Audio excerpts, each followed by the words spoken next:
Lods, matanong ko lang, magkano bang sinasahod ng mga government officials? Mga sahod ng government officials. Oo, Lods, gaya halimbawa ng presidente at vice president. Iba-iba. Depende sa grade.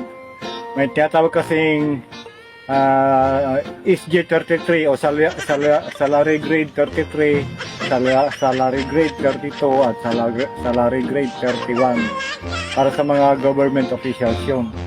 Ano-ano ang mga yun? Yung sa presidente natin kahit BBM, nasa kanyang SG grade 33.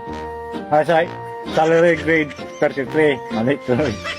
Magkano ba ang sahod ng isang presidente? Yung sahod ni BBM o ng presidente natin, updated yan na itong 2026. Kumbaga yan yung bagong batas. 438,844 pesos at hanggang umabot ng 451,713 pesos. Kalahating milyon? Oo, ganun kalaki ang sahod ng presidente, halos kalahating milyon. Magkano naman Lods ang sinasahod ng vice president? Sa vice president,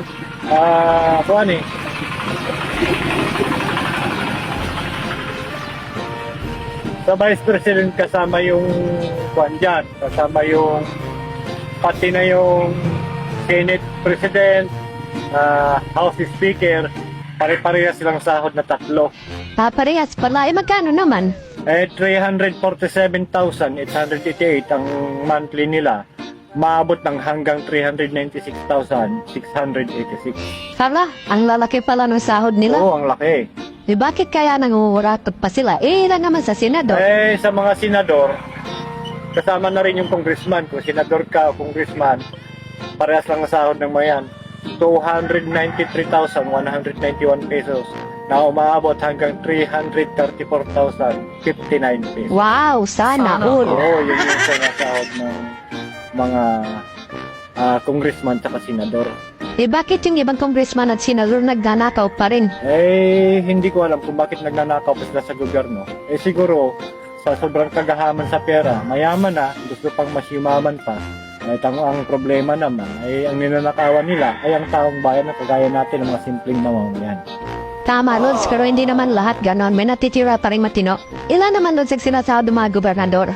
Sa gobernador naman, sa mga provinces, kunwari, isa kang gobernador, ang sahod mo ay 273,278 pesos na umaabot hanggang 312,902 pesos. Nakakalula mga sahod nila. Ang sa mayor, Lods? Sa mayor, depende sa mayor yan. Kung city mayor ka, gaya ng halimbawa, mayor ka ng Maynila, o mayor ka ng Makati, o mayor ka ng Quezon City, malalaking syudad, ang sahod nila ay 208,182 pesos monthly. Ang vice mayor, Lods? Yung vice mayor naman, sa mga city vice mayor, 164,727 monthly. Yung mga SP, Lods, so sangguniang panlalawigan? Sangguniang panlalawigan, 104,956 pesos na umabot ng 127,195 pesos. Ang mga mayor sa probinsya, Lods? Ay mga mayor gaya ng mayor dito sa atin. Pagka sa municipal mayor, kasi dalawang tinatawag dyan city mayor at saka municipal mayor. Sa municipal mayor, yun yung mga mayor ng mga lungsod na hindi syudad. Gaya dito sa atin, dito sa Gimba.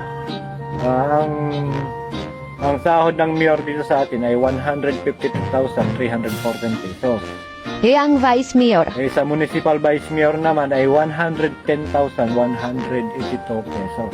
Mga sangguniang bayan, Lods? Yung mga yung mga sangguniang bayan, yung mga tungsial, Tumasihal.